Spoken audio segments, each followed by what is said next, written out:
8월 18일 화요일 정례브리핑을 시작하겠습니다.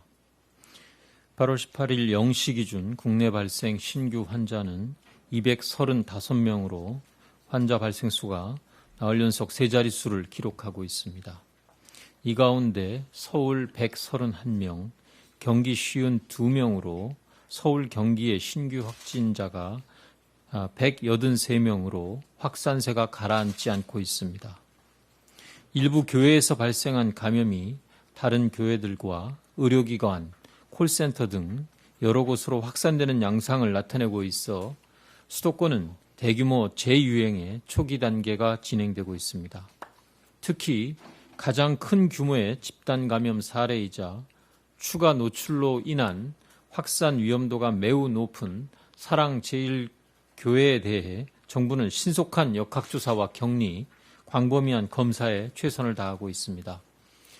8월 18일 0시 기준으로 명단을 확보한 4천여 명의 교인 가운데 3,200여 명에 대하여 격리 조치하였으며 2,500여 명에 대해 검사를 실시하였습니다. 검사를 받은 2,500여 명 가운데 현재까지 양성으로 확진된 분은 383명으로 양성률이 15% 수준으로 매우 높아 신속한 검사와 격리가 필요합니다. 그러나 연락처와 거주지가 확인되지 않은 590여 명과 연락이 닿지 않는 200여 명 등 총 800여 명에 대한 검사와 격리가 어려운 상황입니다. 정부는 경찰청의 협조를 받아 이분들의 소재를 확인하고 있으며 지속적인 연락을 통해 즉시 검사를 받고 격리 조치가 되도록 할 것입니다. 교인들께서는 본인과 가족, 이웃 모두의 생명과 안전을 보호하기 위해 스스로 격리와 검사를 받아주실 것을 당부드립니다. 사랑제일교회는 교인이 전국적으로 흩어져 있고 다른 지역의 교회를 다니기도 해서 다른 지역의 교회와 지자체 모두 충분한 주의가 필요한 상황입니다.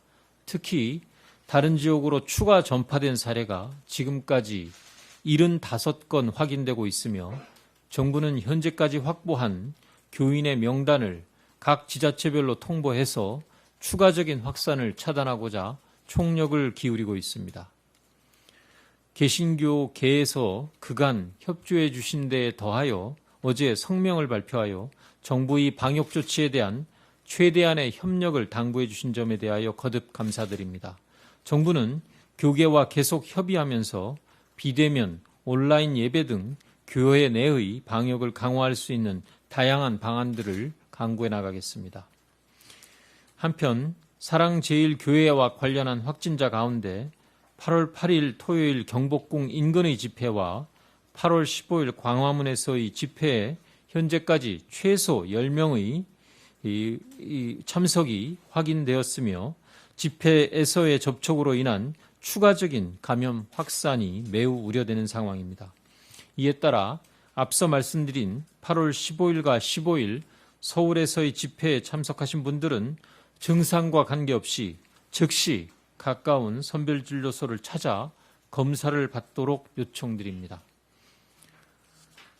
서울과 경기 지역의 환자가 늘어나는 것에 대비해 정부는 이미 수도권 공동대응 체계를 가동하고 있으며 병상을 선제적으로 준비하고 있습니다. 수도권의 중환자 치료병상 가운데 입원 가능한 병상은 85개이며 가동률 58.1%로 아직은 여유가 있으나 중환자의 증가에 대비하여 일반 병상에 중환자 장비를 지원하는 등 병상의 추가 확보를 진행하고 있습니다. 수도권의 감염병 전담병원의 경우에도 8월 17일 기준으로 1,479개 병상 가운데 입원 가능한 병상은 660개 병상, 가동률은 55.4%로 수도권 지역의 전담병원을 재지정하고 추가 병상을 확보할 것입니다. 경증 환자가 치료받고 있는 생활치료센터는 중앙사고수습본부가 운영하는 2개소 총 440실 가운데 370실이 이용 가능하며 서울시에서 운영하는 1개소도 총 142개실 가운데 47실이 이용 가능한 상황입니다. 최근 환자의 증가세를 고려해서 서울시가 태릉 선수촌에 추가 센터를 설치하고 내일 8월 19일부터 개소하며 중앙사고수습본부 역시 지자체 등과 협의하면서 추가적인 시설 설치를 미리 준비하고 있습니다. 정부는 이번 대응의 초기 단계부터 수도권 코로나19 현장 대응반을 통해 경증 환자는 생활치료센터로 입사하고 기존 환자도 중증도에 따라 전원되도록 조정하여 확보한 치료 병상들을 최대한 효율적으로 활용하겠습니다. 다음으로 의료계와의 협의 상황에 대하여 말씀드리겠습니다. 오늘 대한의사협회는 보건복지부 장관과 회동을 제안하였으며 같은 시간에 보건복지부도 의사협회에 진정성 있는 대화와 소통을 해나갈 것을 제안하였습니다. 무엇보다도 의사협회에서 정부와의 대화 의사를 제안한 것에 대하여 환영의 뜻을 밝힙니다. 대화와 소통을 통해 문제를 해결해야 한다는 정부의 뜻과 함께해 주셔서 감사드리며 정부는 대한의사협회와 금주내외 대화를 시작할 수 있도록 최대한 빨리 협의해 나가겠습니다. 앞으로 정부는 진정성을 가지고 의료계와 대화를 해 나갈 것이며 여러 가지의 가능성을 열어놓고 논의할 계획입니다. 정부는 진지하고 성실한 자세로 의료계가 고민하는 문제를 합리적으로 해결할 수 있도록 최선의 노력을 다하겠습니다. 이러한 노력을 통해 국민, 의료계, 정부 모두가 상생할 수 있는 보건의료의 더 나은 미래로 한 걸음 나아갈 것으로 기대합니다. 이번 주 코로나19 재확산의 고비에서 의료계와 정부가 무리를 맞대고 함께 대응한다면 지금까지 그래왔던 것처럼 이번 위기도 충분히 극복할 수 있을 것입니다. 이번 주는 수도권에서의 집단 감염이 전국적인 대유행으로 진행되느냐를 결정짓는 중요한 분수령이 될 것으로 판단됩니다. 그간의 경험으로 방역과 의료 체계의 대응 역량은 높아졌지만 이번 집단 감염의 거센 확산세를 빠른 시일 안에 잡을 수 있을지 쉽게 장담할 수 없는 상황입니다. 국민 여러분의 방역 조치에 대한 적극적인 협조가 이러한 확산 속도를 늦출 수 있는 가장 중요한 수단이라는 점을 잊지 마시기 바랍니다. 특히 서울과 경기 지역의 주민들은 상황의 엄중함을 이해하시고 앞으로 2주간 출퇴근, 생필품의 구입, 병원 방문 등의 필수적인 외출 외에는 집에 머무르시기를 부탁드립니다.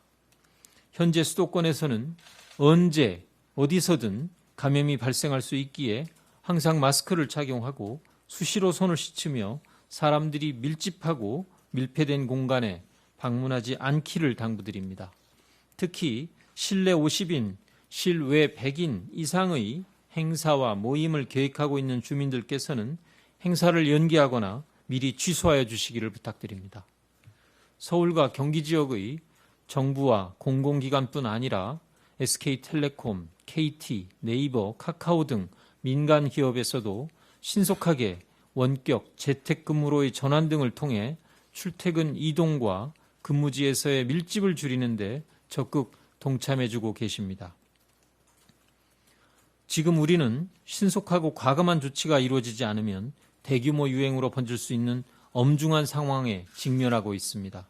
정부는 모든 자원과 역량을 총동원하여 추가적인 감염 확산을 막고 국민 여러분의 삶을 지킬 수 있도록 최선을 다하겠습니다.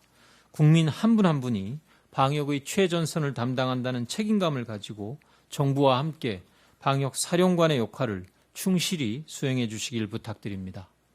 그동안 우리는 여러 차례의 위기를 맞으면서 때론 힘들고 어려웠지만 협력과 지혜로 이를 잘 극복한 경험을 공유하고 있습니다. 국민 여러분과 함께 이번 위기를 잘 극복해내는 대한민국의 힘을 보여줄 때입니다. 감사합니다.